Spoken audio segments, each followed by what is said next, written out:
As people are joining, I want to welcome everybody for joining us today. Today's presentation is titled Family Engagement Strategies for Clinicians, Natural Support, Involvement, and Recovery-Oriented Care. There are a few housekeeping items I'd like to quickly go over before we begin. This presentation is being recorded, and the recording link, slides, and a certificate of attendance will be sent to everyone via email a few days after this presentation. This information will also be available on NASHPIT's and the National Federation of Families websites. Please use the chat pod to share your name and state and ask or share any information you have with the group on this topic. Closed captioning can be viewed by clicking the CC at the bottom of your screen or clicking the link in the chat pod to view in a separate window. We also have an ASL interpreter who is spotlit on everybody's screen today. After the presentation has ended, a brief survey will show up in your browser. Please take a few moments to share your feedback with us. I'd like to give special thanks to SAMHSA for allowing us to share this information with you today. And again, thank you for joining us. I will now turn it over to Dr. Lynda Gargan, Executive Director of the National Federation of Families. Thanks, Lynda. Thank you so much, Kelly, and welcome to everyone. Happy beginnings of spring here. I hope everyone's having wonderful weather, and I hope you are ready for an unbelievable presentation here today. So we're going to be talking about family engagement strategies for clinicians. This is so important to everybody, families and clinicians, because we want to make sure that we have this right. So let's first look. Let's see if my slides are working. I click the arrow. There we go. So first, just to remind everyone, the views and opinions and the contents of this may not necessarily reflect the views of SAMHSA or HHS. So just a disclaimer there. Also, to let you know that the National Federation of Families, where I am the executive director, uses family-centered language. This is extremely important to us, as I know it is to Janis. You will hear this when she gets started. We are trauma responsive, we're strengths-based, we avoid blaming caregivers. We're extremely inclusive, we are person first, we are respectful. Extremely important, we are non-judgmental, and we do our best to be consistent with our actions. Because that's just to give you a little idea of who we are. So our objectives today, we're going to describe the role of families and family peer specialists. I'm going to give you just a little bit of background on that first. We're going to gain some tools and strategies for families and clinicians, okay? Families and clinicians to form authentic partnerships. And we're going to learn how person-centered planning supports individuals with mental health and or substance use challenges, serious mental illness, and or emotional disturbance and their families.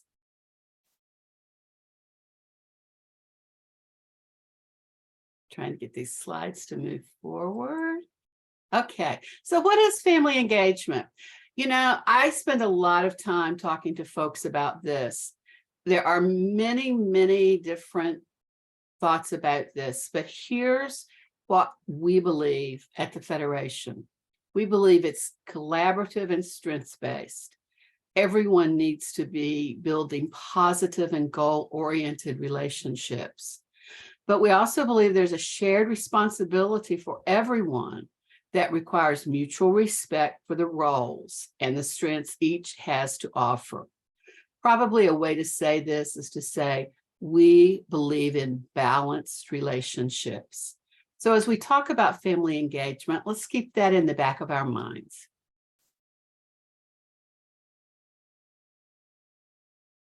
So this is very, very important to us. Families' lived experience is expertise. let's look at this picture, guys. Everybody, please look at this picture for a moment. Look at this family. They're holding hands. They're loving on each other.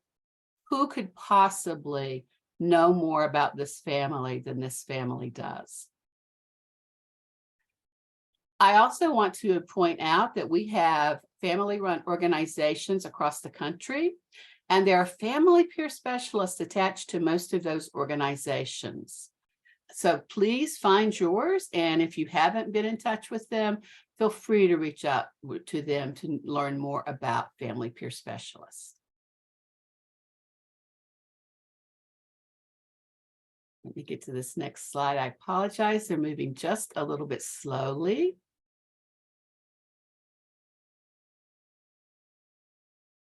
I also want you to know that the Federation holds the only certification, national certification for family peer specialists. If you or individuals you work with are interested in becoming a family peer specialist, I know Dana has put that information in the chat. Please look at these qualifications for that. We have 5 core competencies. You can see here what's required. We would love to work with you to become a nationally certified family peer specialist.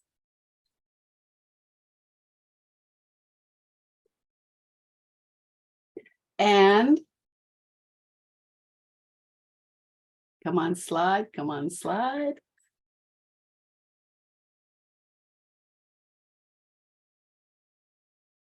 Here are the roles that we believe are very important as you were looking at that certification. Our family peer specialists learn to listen and relate to families. And that's so easy if you have the lived experience of having navigated these systems. They help normalize the mental health and substance use challenges.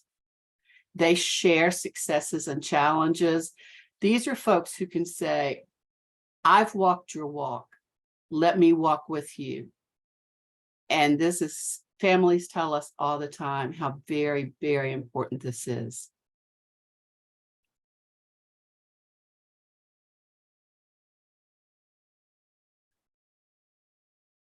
And finally, I do want you to notice that in the chat, you have a link to a family engagement checklist for clinicians. This is a free tool that you can use just to sort of do some self-assessment. It will help any clinician in thinking about how you are engaging with families and family members, my family peers who are out there, anyone else. This is a great tool for you to look at and to think about your clinicians, the folks who are working in your lives to help enhance your families. How are they doing with some of these things? So please feel free to use this. We encourage you. As I said, it's completely free and it's yours to use in the way that is best for you. And now, I've given you just a little bit of background here. I am going to turn this over to Janis. Janis is going to lead us through family engagement strategies for clinicians. Janis, thank you so much for joining us today, and I turn it over to you.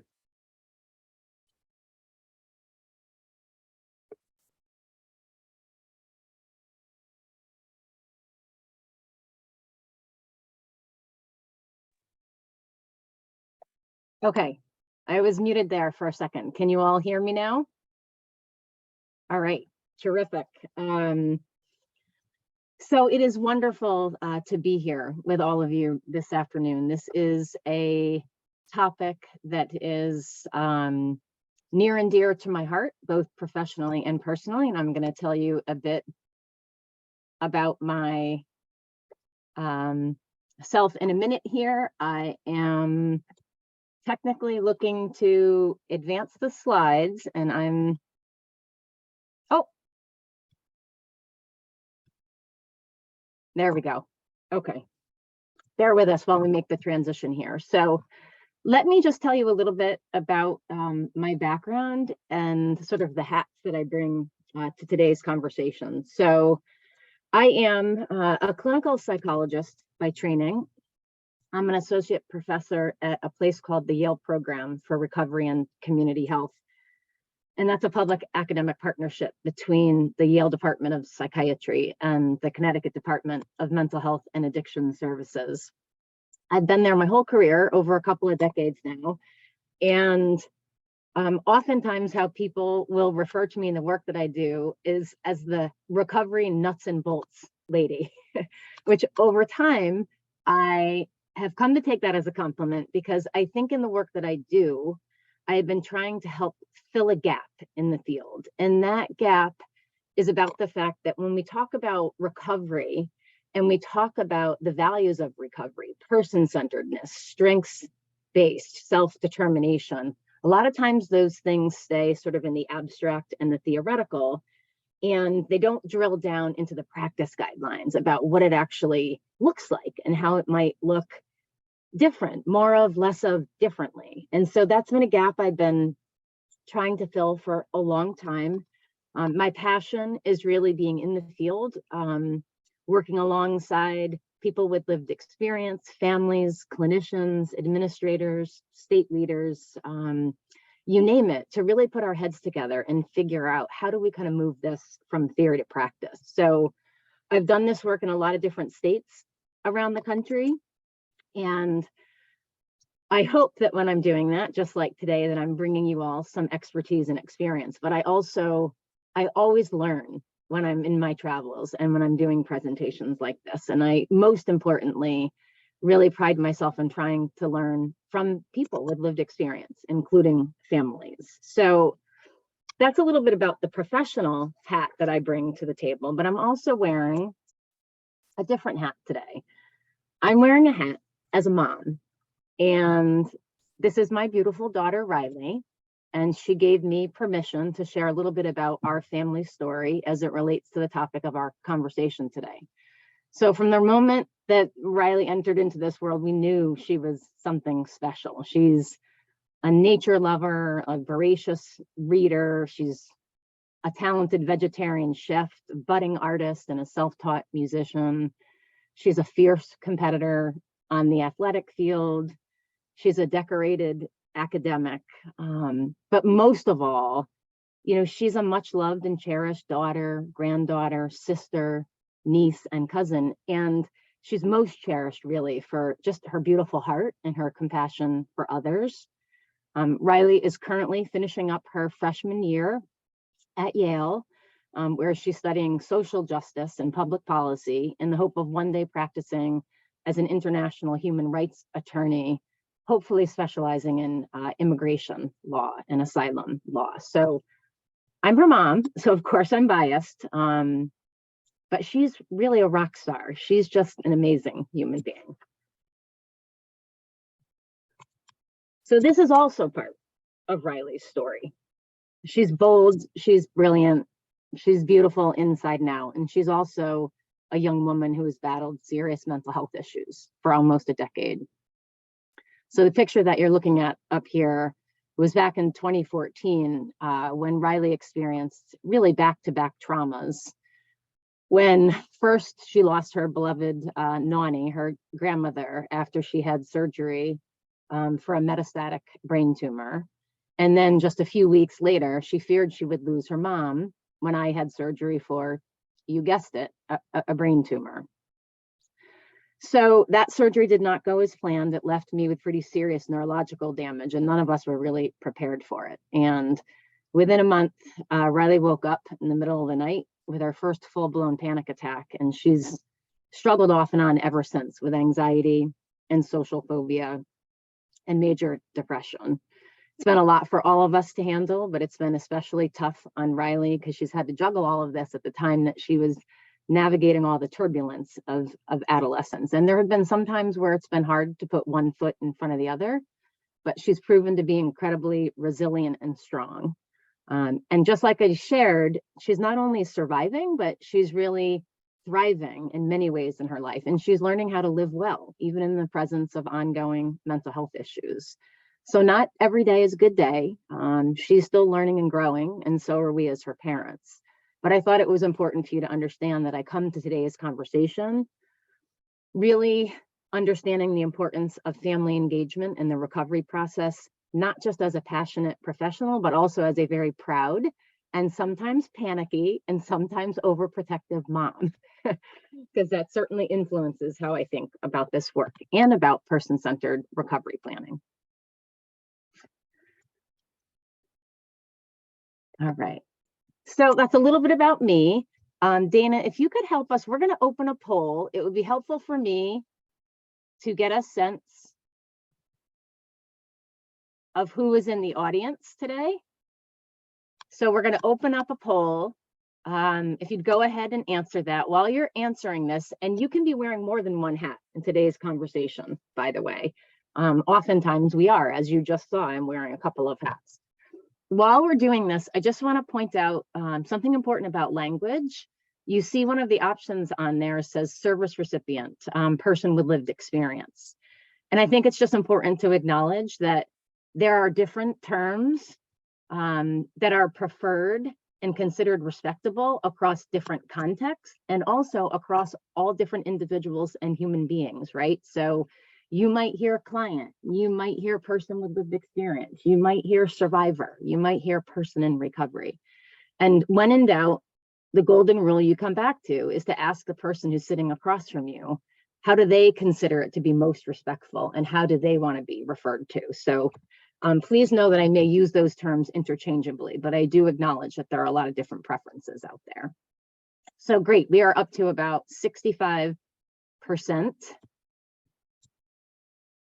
Going to give it about 10 more seconds, Dana, because we've got a good majority.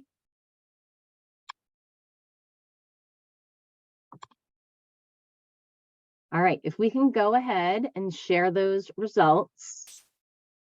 That was great. And we have people putting roles also in the chat box. That's great. Okay, so we have a nice mix here. So we have lots of family members in the audience today. That's great. We've also got people who are direct support practitioners themselves. And as Lynda was saying, the family engagement checklist in today's conversation really should address and should provide people with some more tools and ideas if you're wearing either of those hats. We've got people who represent leadership, administration roles, supervision, other natural supporters. Okay, great. Great, that's helpful for us just in terms of framing some of the remarks as we move forward. So let me just give you some sort of introductory contextual remarks around person-centered recovery planning and person-centered care. I often say that time spent in conversations like the one we're having today, they're a worthy investment of your time because the train has not really only arrived, it's really kind of leaving the station. And you see that there is kind of the perfect storm behind person-centered recovery planning, PCRP, the voice of service recipients, certainly people sort of standing up and saying, when I have a voice in my own plan, I feel a responsibility to work it in my life. I want greater control over decisions that impact my experience in care and my experience in the community. We think about values-based forces behind this model. I used to say the golden rule, but someone corrected me in this past year or so and said, it's much better to think about the platinum rule, Janis. And it's not simply just treat others how we would want to be treated, but take the time to form an authentic relationship with a person and their family and find out how they want to be treated, right? Because it's not necessarily exactly how we would want to be treated. And I think that's a really critical nuance because then it leads us to think about how do we adapt what we do to really, really, truly honor what that person and family's preferences are. And then, of course, you have a lot of regulatory and oversight influences that are not only encouraging, but increasingly requiring person-centered recovery planning. That's everything from state social service and departments of mental health and addiction services. At the federal level, SAMHSA has long been a really huge supporter of person-centered care and planning.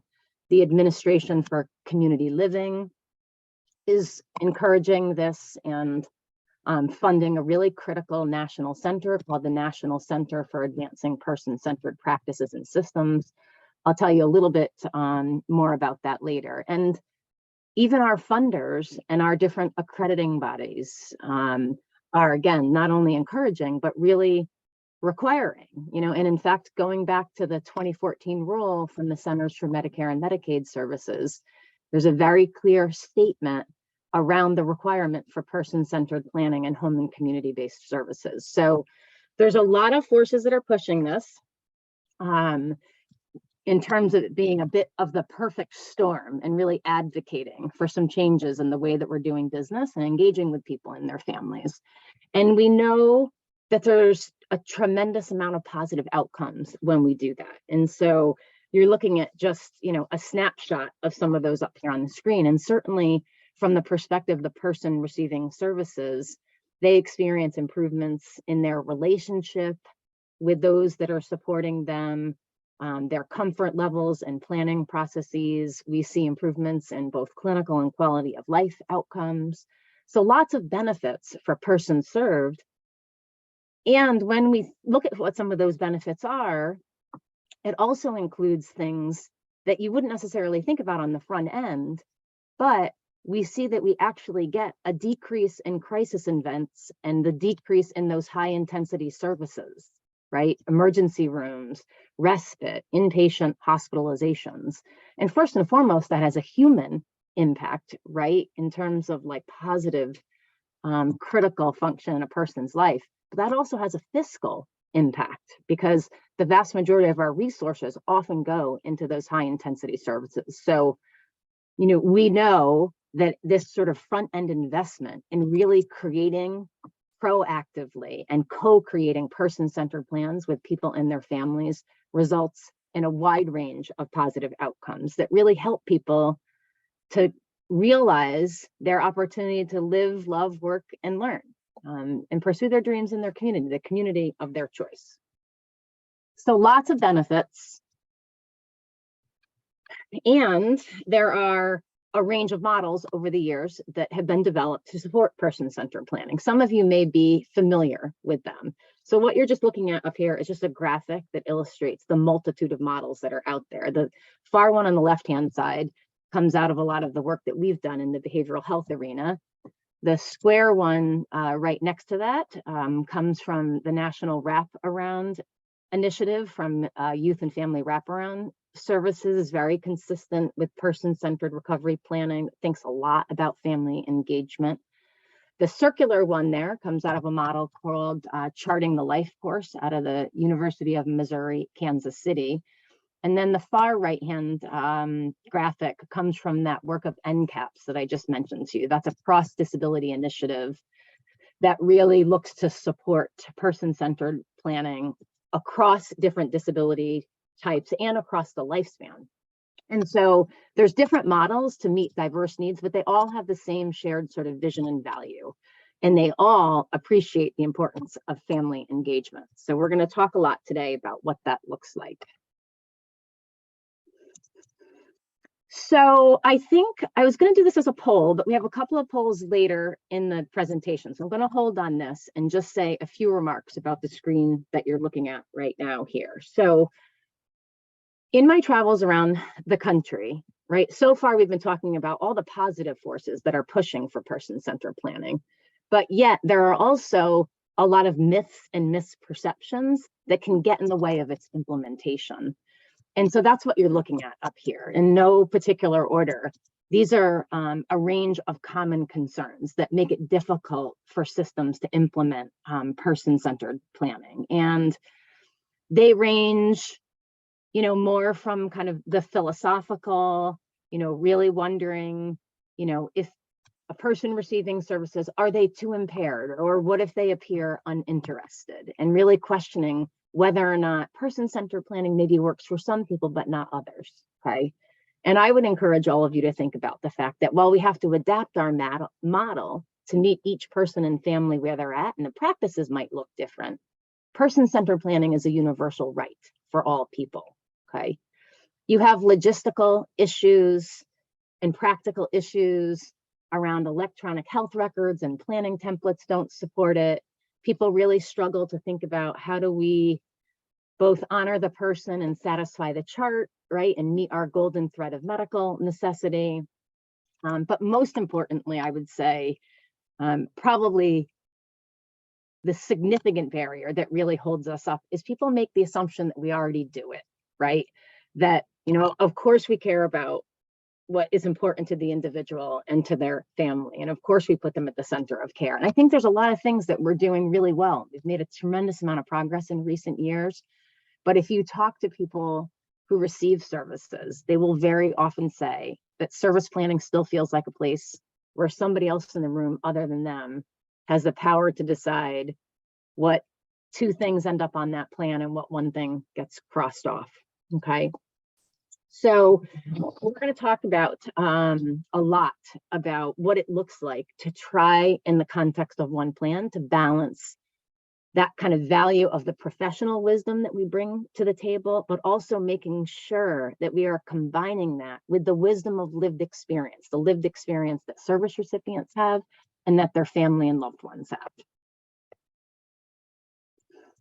So I alluded to this. One of the reasons that it's really tough to implement is people are demanding it, researchers study it, state systems endorse it, and they require it. But a lot of times people don't actually define what it is and what it looks like in practice, okay? So let's talk a little bit about what some of those strategies might look like. So I think it's important to recognize that sometimes in treatment systems, staff want to sort of jump right to the plan, right? You're looking at a pyramid up here that I would say really reflect 4 critical key components that come together in person-centered recovery planning. And a lot of times people want to jump right to the golden part of the pyramid because there's a lot of frustration in the field about what does the plan look like? How do we put it together? How do we satisfy the auditors, and so on and so forth. And so while it's important to give people practical help with those tensions, it's also even more important to recognize that the quality of the plan is only as good as the process and the relationships that it's based on. And those relationships also need to be rooted in the philosophy of recovery, okay? So all of these P's have to come together. We have to start with the philosophy and understanding that people can and do recover. They can and should have maximum control over decisions that impact their lives and their experience in care. And very critically, we're implementing this model for a critical purpose, okay? A more aspirational purpose. For many years in treatment systems, there was a focus primarily on stability, right? And trying to help people stay out of hospitals and stay in the community. And those things continue to be important, but really we're talking about helping people build a good life in the community as they define it, with valued roles that are important to them. So let's talk about how this starts to drill down into some of the key practices of person-centered planning. So fundamentally, we start with the mantra, nothing about us without us, okay? And, we have to be conscious of the fact, and I have been guilty of this myself, through the years as a clinician, that I sign on to my computer in the morning and someone's service plan is overdue and bells and whistles are going off. And I may see someone at the center that day, and I may say, oh, I had a cancellation, your plan is overdue. Come on in, sit down, tell me your hopes, dreams, and desires, ready, set, go, okay? And that's what we would call sort of a pop-up meeting. Kimberly Guy, one of our most talented peer specialists here, would say that's a pop-up meeting.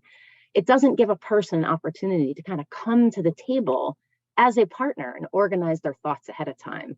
So simple things like making sure that we're giving people a heads up and a notice, like your plan is coming up in the next month. I want you to be thinking about what's working for you, what's not working for you. Where do you want to go next? And who do you want to involve? Including, that might mean some family members, and family as they define it, okay? So you want people to have reasonable control over the logistics. about when, where, and how planning takes place in a way that's going to work for them and that's going to be comfortable. So I often use my own experience in care. I have serious medical issues, as I mentioned, and when I call up my physicians, what I will say to them is, I will come any day of the week, but if you can make it at 3 p.m. or later, that's going to allow my husband to be with me. And he's a really critical part of my medical decision making. Okay. And I would say 99 times out of 100, that's honored. And while I think we're doing better in the behavioral health arena, I think if we're really being honest with ourselves, we also have a ways to go on that front. Okay. The importance of transparency in recovery planning and in partnering with people. And if you think about that plan as a representation of the partnership, what kind of a message does it send if we're not automatically sharing a copy, right? And that same kind of transparency around information goes not just for the plan, but really around any critical documents that are important in a person's care. And, this is also something that I've experienced, not just as a professional, but as a family member. And in addition to, being a mom of a young woman who's struggling, I also am the daughter. My father has struggled for years with alcoholism, and he is a recovering alcoholic. That is the term that he would use to describe himself. And I can remember years ago during one of his hospitalizations, just that he had signed the appropriate paperwork. He wanted us to be involved in his care. His family members were going to be a critical part of implementing that discharge plan. But yet the hoops that we had to go through to get information made it incredibly difficult for us to do that, right? Yes, the legal obligation was honored, but when we're talking about, well, okay, if you want to get copies of those things, then go down to the basement, down 3 corridors, find the medical records office, 10 cents a copy, and we legally have 30 days to get you that information. Okay. That's a bare minimum threshold. That's not true transparency in the sense of partnering together. So, thinking about, actually taking copies of plans and saying, this is what I think I heard you saying. Did we get it right or not? And if we didn't, to really kind of back up and see what it is that we might need to change. Okay. You're also going to see that there's a shift in the way planning meetings look. And who is involved in those planning meetings. And so we'll talk a bit about that. In preparing for this presentation, I tried to kind of think about all the different ways in which the family engagement checklist would really just want to encourage everyone to take a look at it, because the family engagement in care in general, but in particular in person-centered planning, can be a critical part of its success. But it involves a lot of nuances and a lot of strategies for clinicians. And the family engagement resource is just a terrific tool to help you with that process. So some of the items that talk about the ways in which sort of family could show up in the context of these meetings is, before reaching out to family members, I make sure I obtain permission of the individual seeking support. When I'm initially engaging with families, I'm really clear about the privacy standards. I let them know what we can and we cannot share as clinical providers.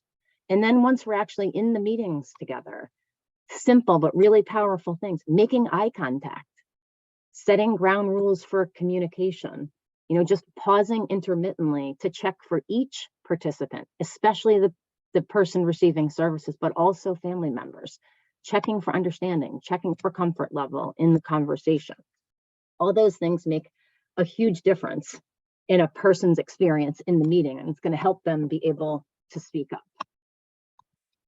Let me say a few additional words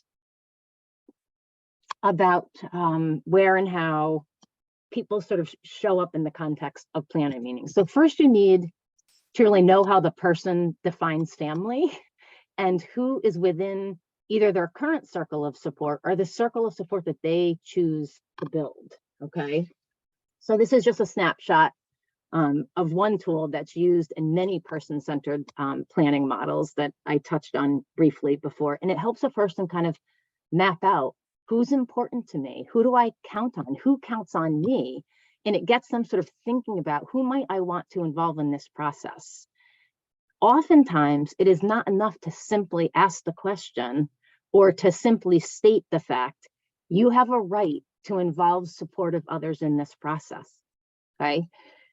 We have to use tools like this to really kind of think deeply with people about, again, what could be the benefit of this? Who do you want to involve? How do you want to involve them? So this is just a simple mapping tool that could potentially help you with that process that I wanted to share. And then once you have a sense of who the person chooses to involve in the process, then you want to make sure that they show up in a way that it's actually going to be helpful. And that requires some front-end preparation so that you're really being thoughtful about creating a productive person-centered partnership with the person and their family. So this is just a brief handout that we developed years ago for family members about what their role could be in person-centered recovery planning, but also really importantly, what it should not be, okay?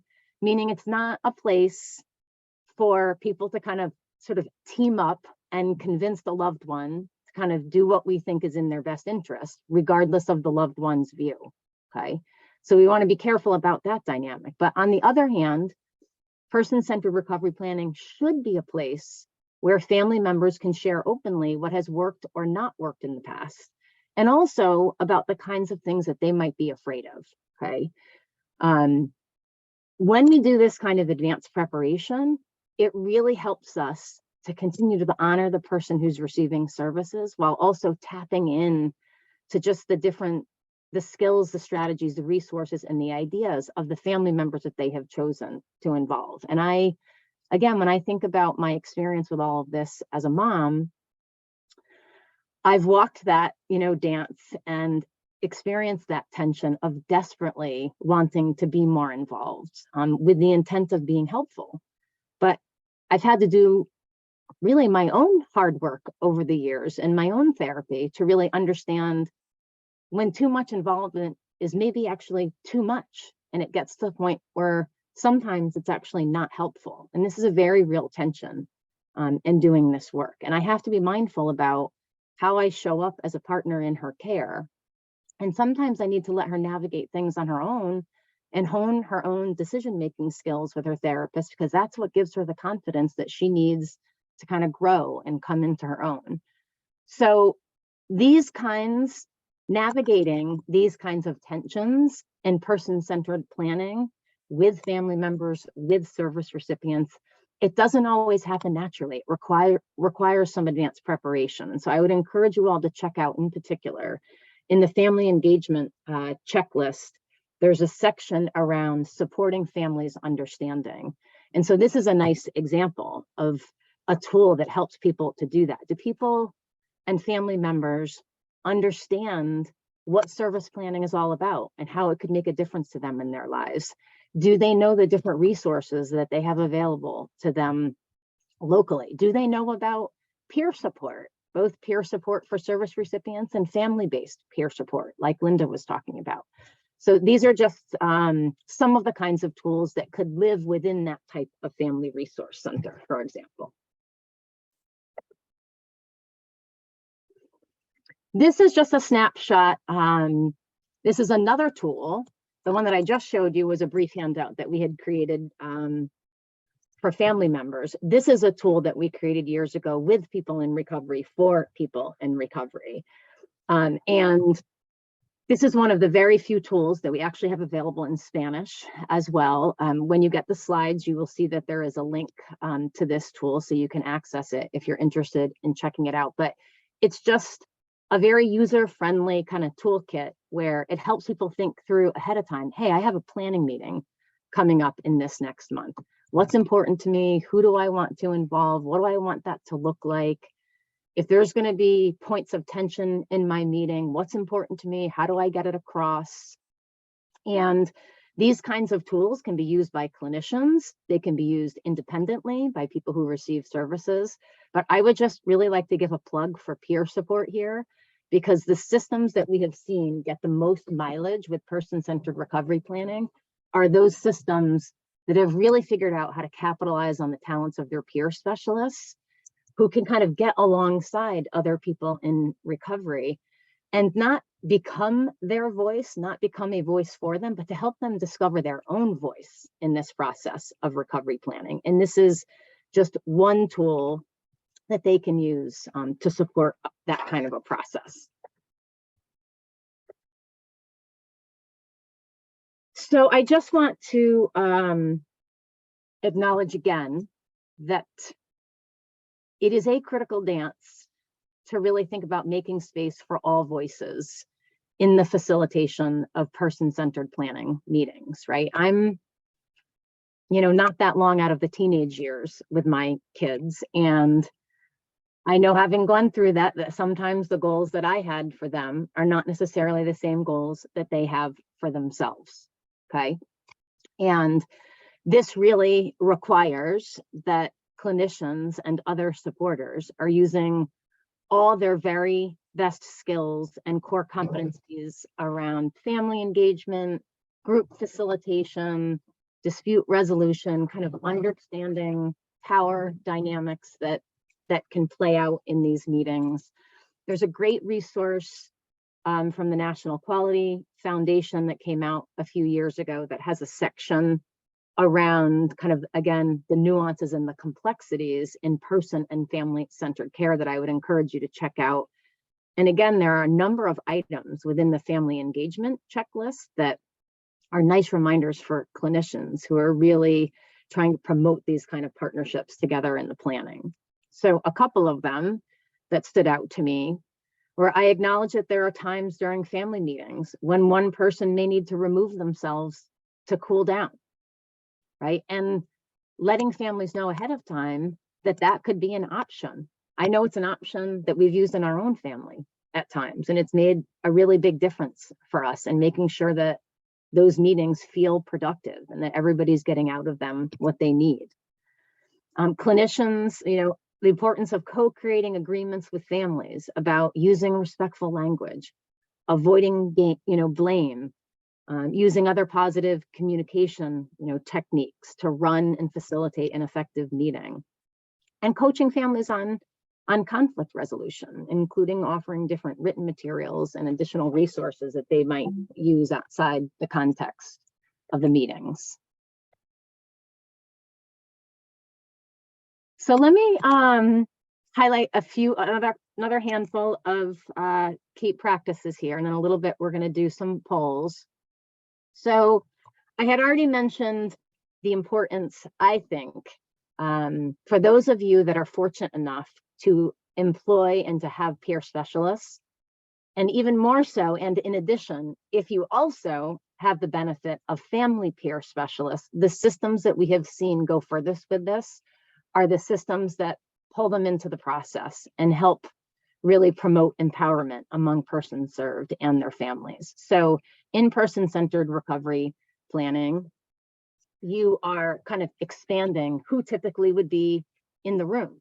And that would include peer specialists, family members, traditional and non-traditional healers. It could be people from cultural communities, faith-based communities, all depending on the individual's preference.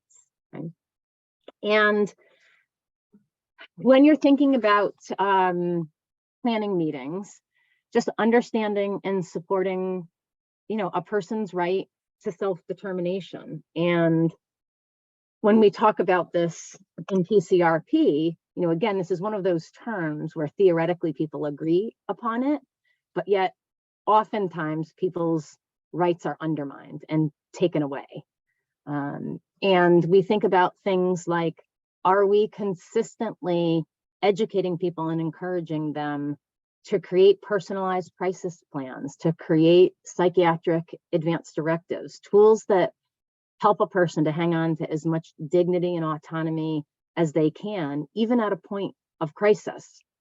And those are, wonderful tools, recovery-oriented tools that help people, again, hang on to as much control as possible, even in a time of crisis. And they're widely underutilized across the country. So those would be the kinds of tools that we're thinking about encouraging. And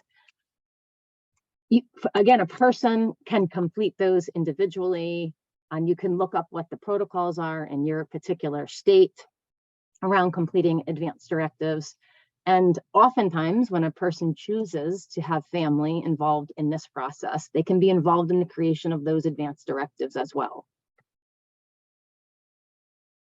So let me say just a few words about the importance of family as it relates to goal setting. What you're looking at up here is just one tool that comes out of the Charting the Life course model that I mentioned earlier.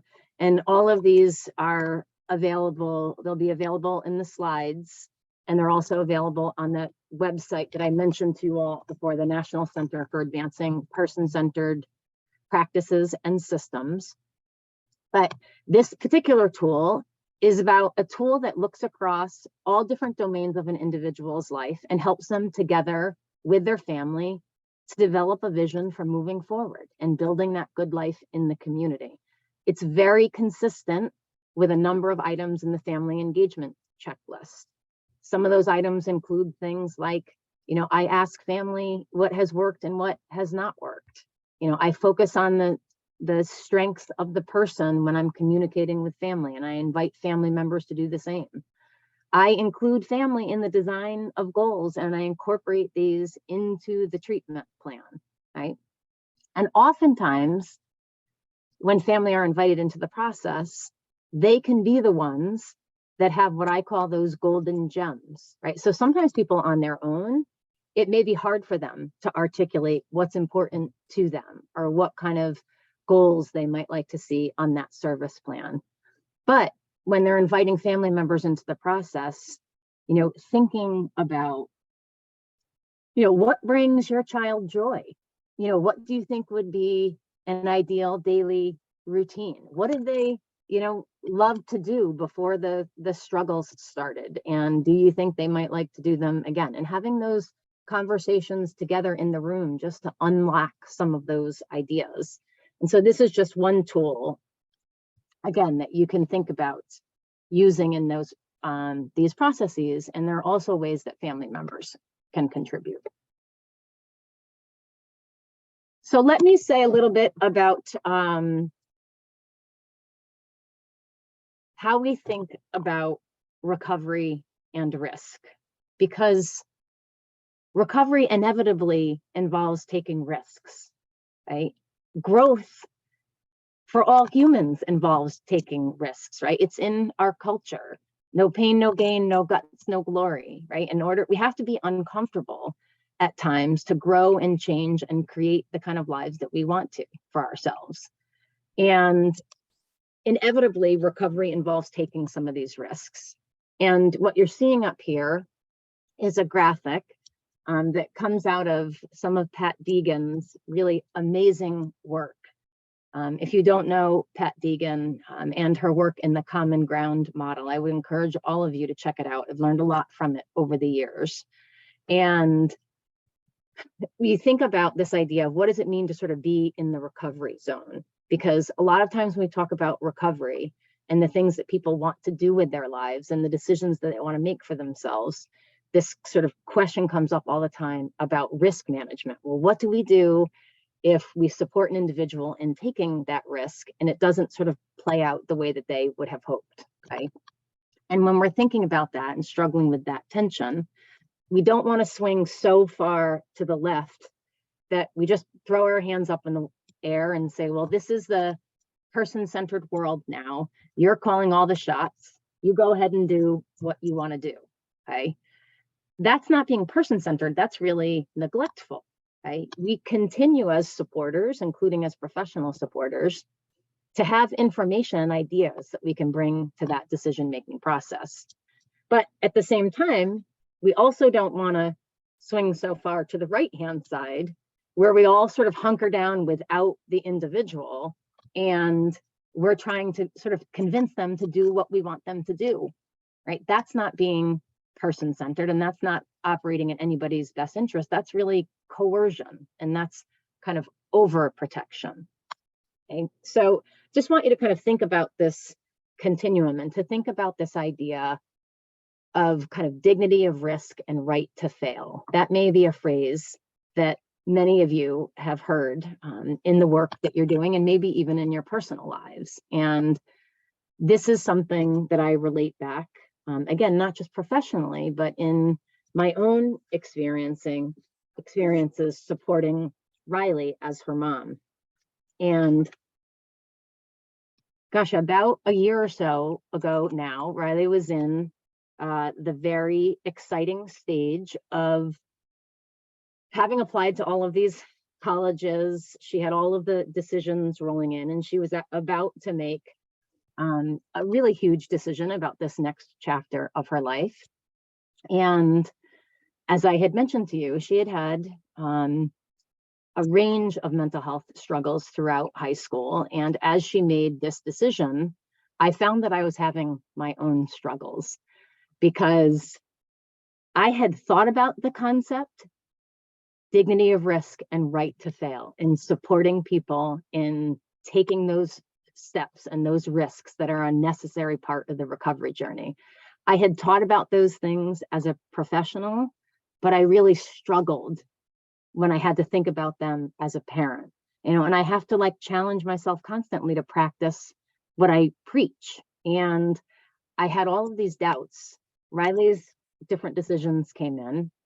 And then this was the day that Riley was accepted to Yale. And this was a dream for her. She was so excited. She had worked so hard for this her entire life. And I was worried as a mom, what could she handle? What was she ready for? Maybe would she be better off kind of being a bigger fish in a smaller pond? I was worried, could she handle the pressure of a place like Yale? I mean, we read in the news today, there really is an epidemic of suicide among college students these days, including sort of the best and the brightest, okay, who can really struggle. And I found myself, I remember sitting with my boss over breakfast and realizing that this really was about the dignity of risk and the right to fail. And she had earned, and she was ready, and I needed to figure out a way how to support her in taking this step in her recovery. And I want to say here, in terms of family engagement, this was not a process that we went through alone. Her therapist was a tremendous help to us in this process. So what did she do that made a difference to us as a family as we navigated this decision together? And she was always a strong advocate for what Riley wanted, but she invited us into the conversation so that we could share our very real fears as parents. It made a huge difference to us that she never minimized those fears. She didn't discount them. She helped us bring those to light so that we could plan together thoughtfully with Riley as a family team. We came up with a plan where Riley visited every campus. She spent time in the environment. She learned about the supports that were available to her. She got a sense of how comfortable she felt in the space. And she helped us create together a very kind of detailed list about all the pros and cons so that she could ultimately make the most informed decision for herself, and do that with the support of her parents, because we had been engaged as family members and we had also been listened to. So it has been a real process. It's continued throughout the year. We continue to be involved when necessary in terms of ramping up coping plans at times of stress, but it's continued to really be a learning experience for me as a parent that I hope is also going to enhance my work as a professional. Because this is a very real tension when you think about person-centered recovery planning. This is actually a cartoon that comes out of the business arena, I believe, but I think it's very relevant in the behavioral health arena and very relevant to our conversation about recovery. We've considered every potential risk except the risks of avoiding all risks. And that is what was happening there. as I struggled in my support of Riley and her college decision. I was slipping into that legacy of low expectations that I had taught about for so many years. I was trying to protect her from failure. I was kind of swooping in. And in doing so, I was really risking taking away an opportunity from her that has turned out to be absolutely critical in her recovery and in her life and in her happiness.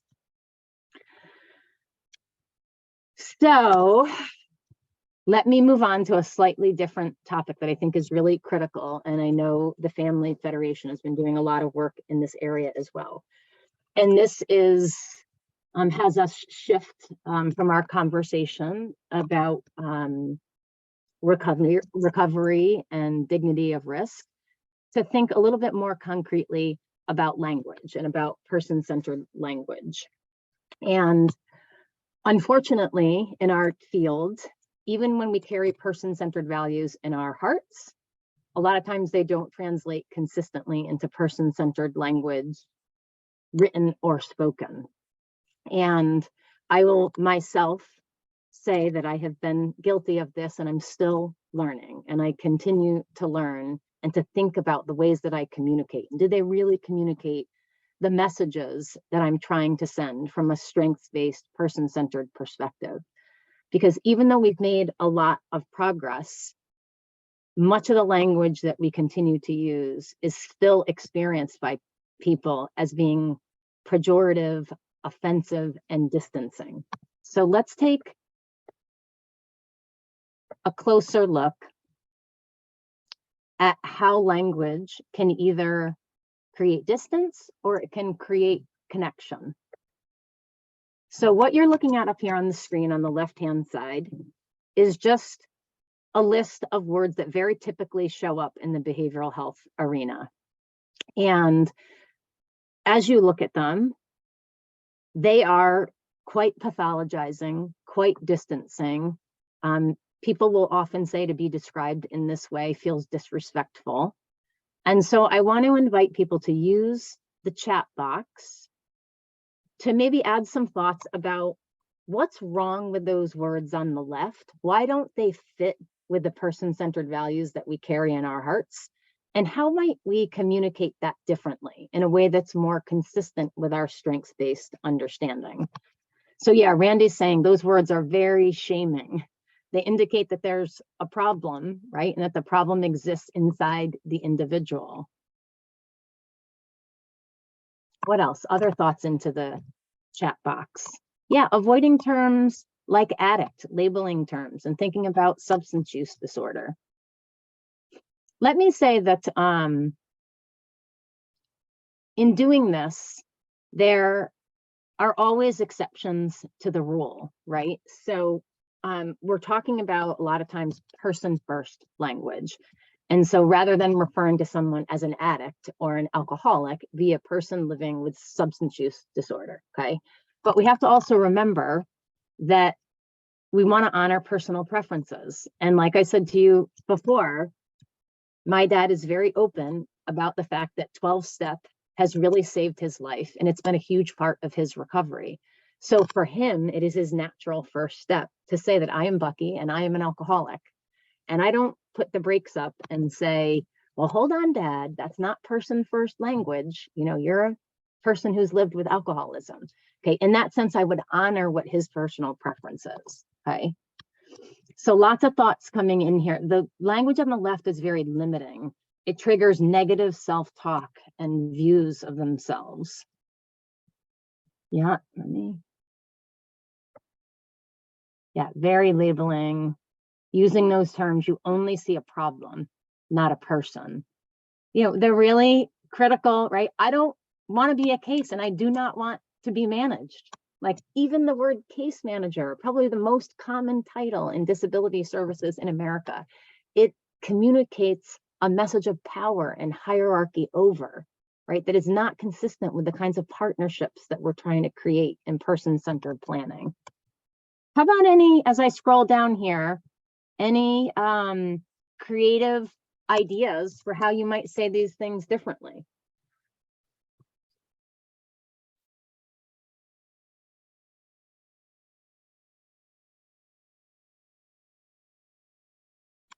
Give me some ideas for how you might say these things differently. They're rude shortcuts. I would agree, Ren. They're rude shortcuts. And we need to be more specific to the individual and describe what is it that they're really good at, or if they're struggling, what are they struggling with? Because only when we do that are we really able to kind of co-create an individually tailored person-centered plan with the individual and who they choose to involve. Great. Heather's pointing out another good point and nuance that's really critical, that again, we often talk about person first language, but there are exceptions to that where some people and groups actually prefer to use, for example, I have family member whose son has autism. I might say someone living with autism, but they are very clear in their community. They see their link and his identity as autistic as linking to something that they have a sense of pride and connection in. And so in that case, you see similar things with people who are deaf and hard of hearing. So again, we're always honoring personal preferences, even though we want to keep the overarching rule around person first language in mind. Yeah, say care coordinator, different ideas are coming into the chat. Great. All right, so let me do this. Oh, actually, Randy has a great thought here before I populate. Here we go. Randy's saying, I've even started to question the idea of quote unquote high functioning, right? And I would absolutely agree with you. I don't think we should be using terms like low functioning or high functioning, right? I feel like that's a shortcut that doesn't really tell you anything descriptive about a person that's going to help you create a good plan with them. Okay. So what you see up here, these are not the only way to write something. These are not, you've come up with some really good ideas yourselves in the chat box. Again, just trying to kind of offer you to some ideas and ways to think about it. I often encounter this idea of, well, we don't want to support what feels like an unrealistic goal on the recovery plan. But what kind of message are we sending to people when we say that? That just sucks the hope out of everything. And it also makes it seem like we have a crystal ball, which we don't, okay? So maybe a person is, they're ambitious. They have high hopes for themselves. They have big dreams for the future, right? So just some different ways to think about these, and these will all be in the slides when you get a copy. So let me try to illustrate through a story that we'll call someone named Roma. And I want to illustrate how this might actually translate into an actual co-created recovery plan. Because again, philosophy of recovery is most important. Living out recovery and respect in our relationships authentically with people is critical. And when we carry those person-centered principles, we need to be thinking about carrying them. What does it actually look like also when we co-create a plan together? That's very often where the quality breaks down. So let me just finish this last component where I kind of illustrate what it could potentially look like. So this is the story of someone we're going to call Roma. She's a 29-year-old Puerto Rican female. She's a loving mom of 2 teenagers. She left Puerto Rico as a teenager and came to live in New York after years of suffering multiple adverse childhood experiences and traumas. Her mother left at a very young age. She experienced the traumatic death of a grandparent that was raising her. She was then raised by her father, and she experienced the trauma of ancestral abuse and actually became pregnant as a result of that abuse. She developed subsequently a lot of struggles with substance use, major depression, post-traumatic stress disorder, and as a result experienced intermittent homelessness through the years, incarceration, some medical issues. She had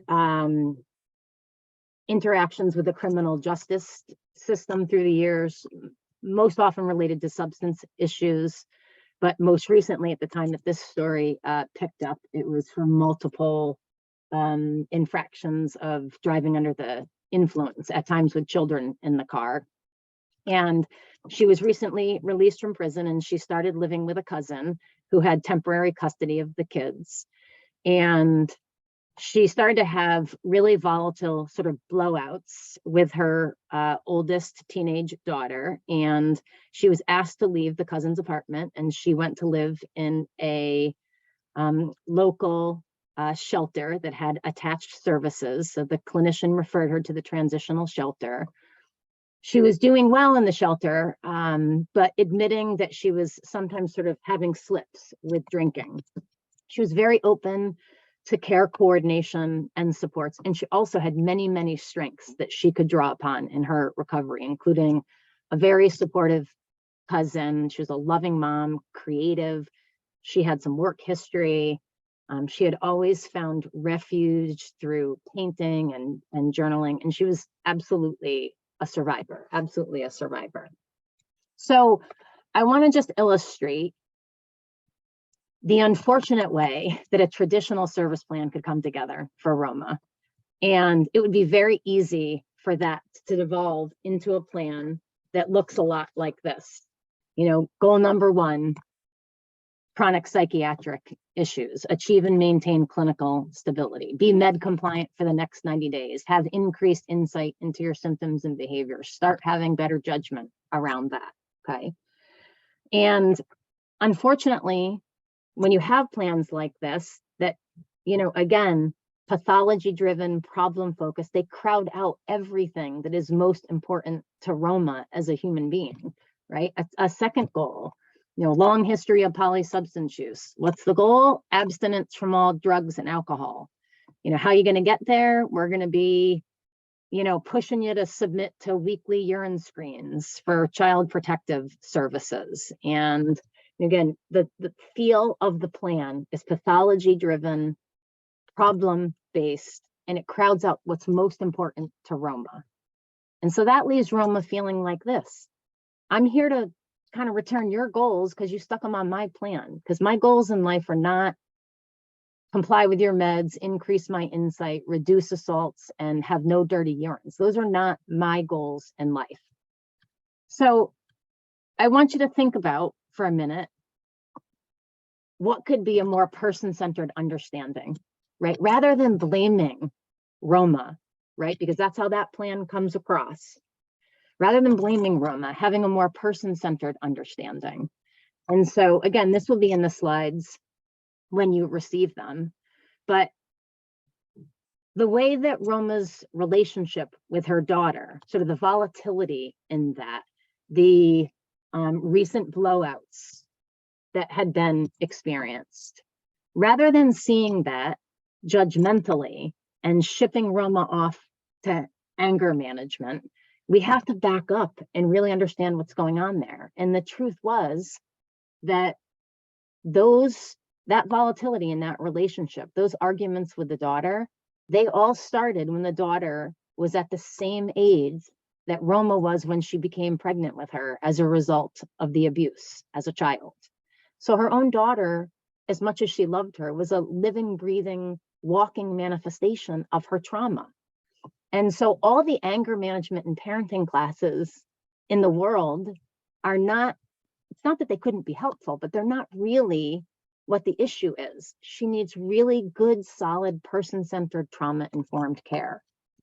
Same kind of thing. She had been getting flagged as being, you know, minimizing her medical issues. She was living with hepatitis C, and she was refusing to go to the doctor. But the truth is, she was seeing a male doctor, and she was absolutely terrified to be behind closed doors with a male authority figure.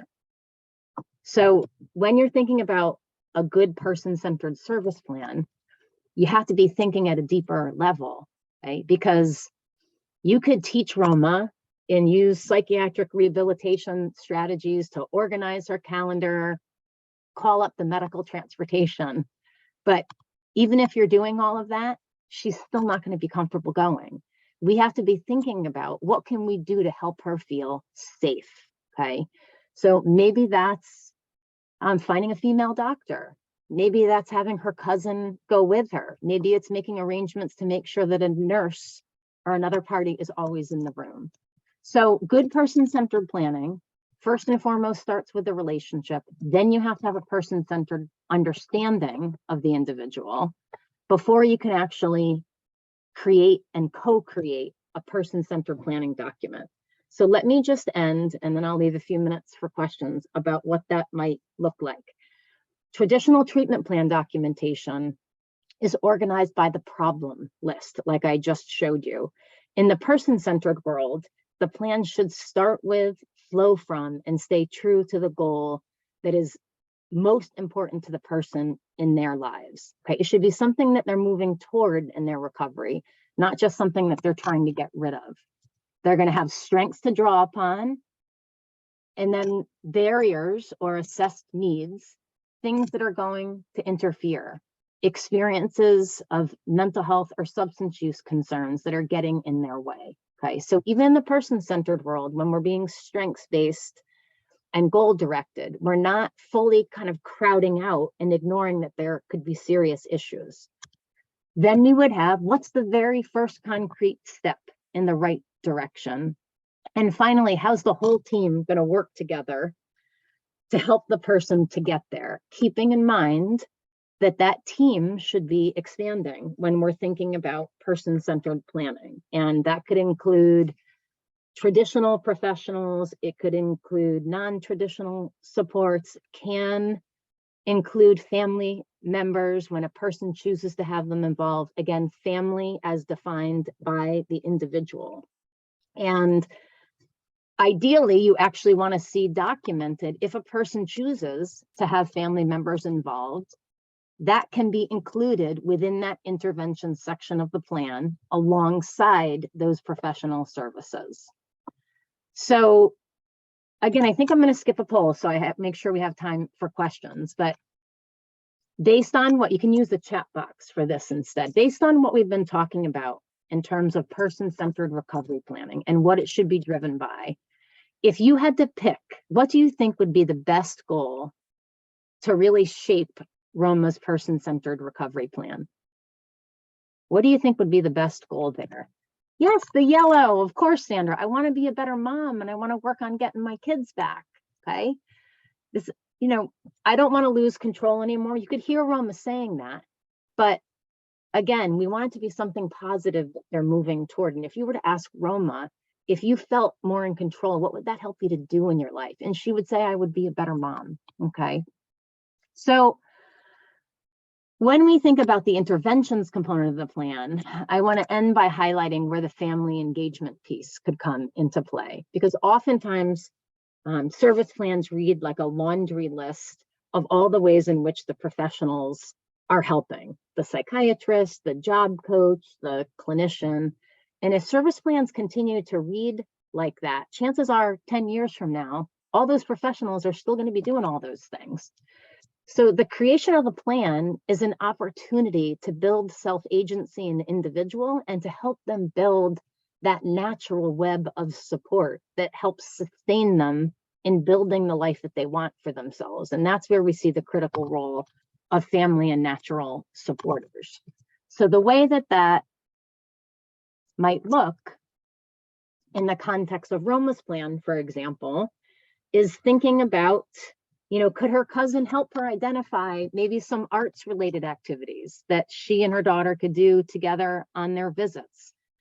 Can the cousin help coordinate with the shelter staff, you know, to arrange visits so that she's assured that she's going to continue to see the kids regularly? Could the cousin benefit from some support from NAMI's family to family program? Or do you have access to a family peer specialist at your organization that might get alongside Roma and her cousin and do some work and provide some support there together? Okay, maybe practical things the cousin could do, you know, whether that's driving Roma and supporting her and going to 12-step meetings, whether that's buying her a journal if Roma wants to start, again, reconnecting with that strength that she has around her creativity. again, as a source of sort of personal wellness in her self-care.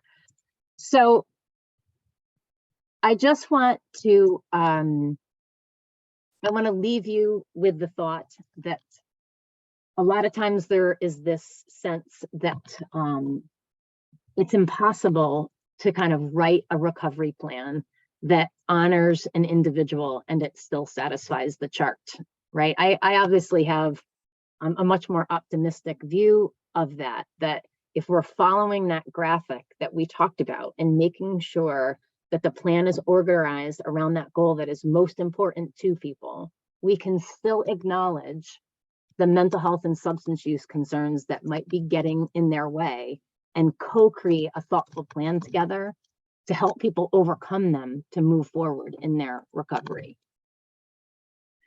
So if you are interested, these are some snapshots of tools that outline some of the concrete strategies that I talked about today, both as it relates to what does a good person-centered planning meeting look like, and also what would a good person-centered plan look like, whether it's electronic or it's on paper.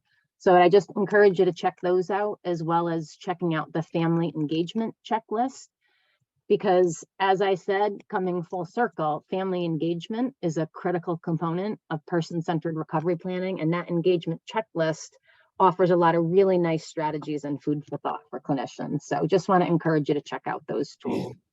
And I think I'm going to pause there because I promised I would leave some minutes for questions.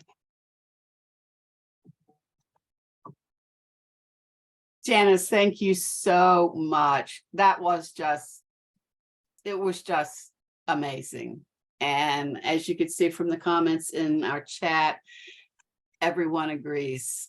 Between your lived experience, and thank you so much for being willing to share that, and your clinical expertise, this was a perfect combination.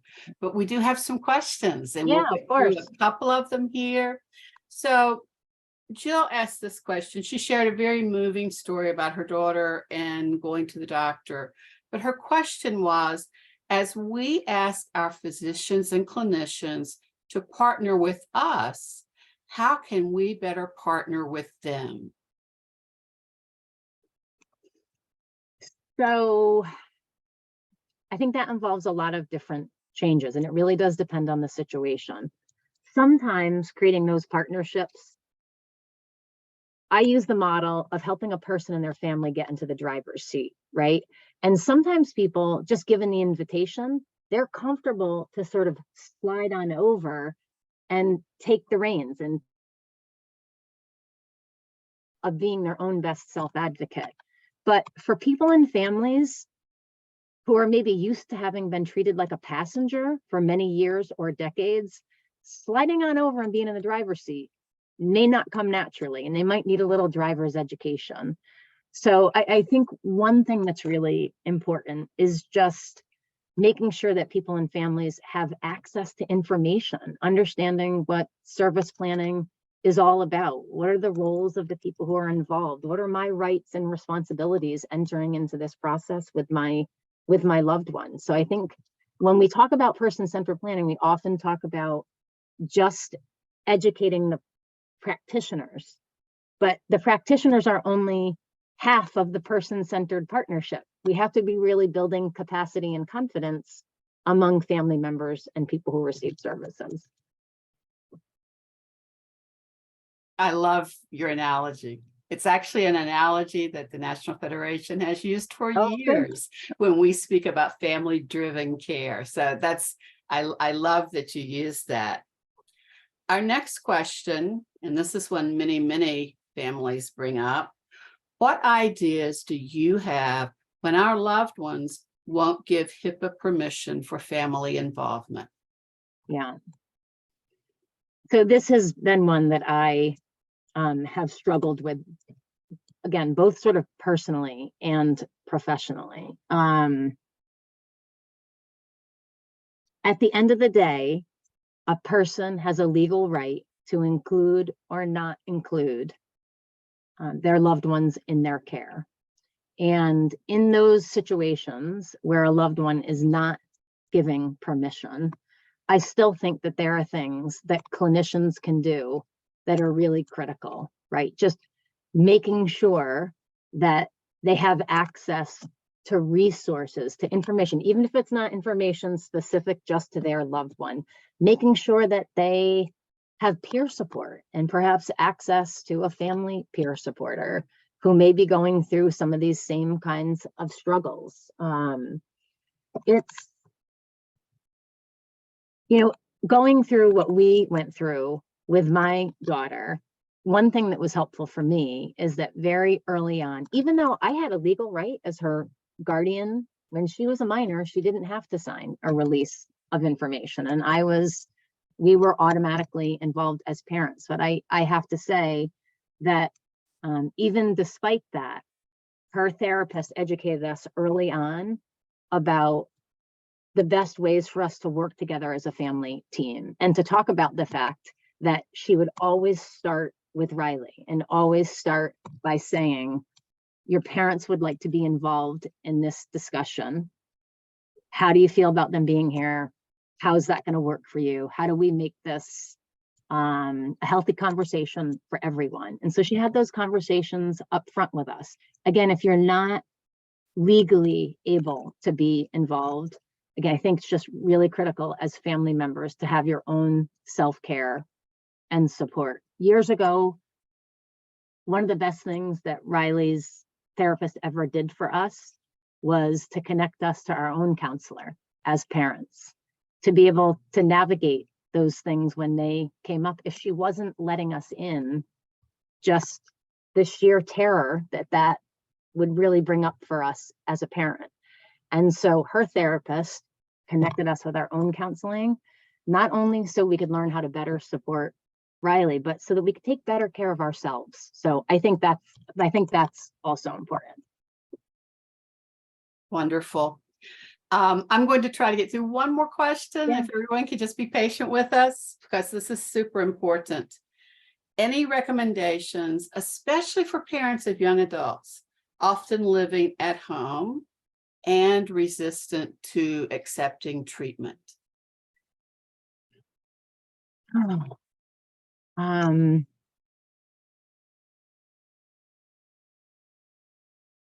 I think sometimes if we can step back, it can become a power struggle, right?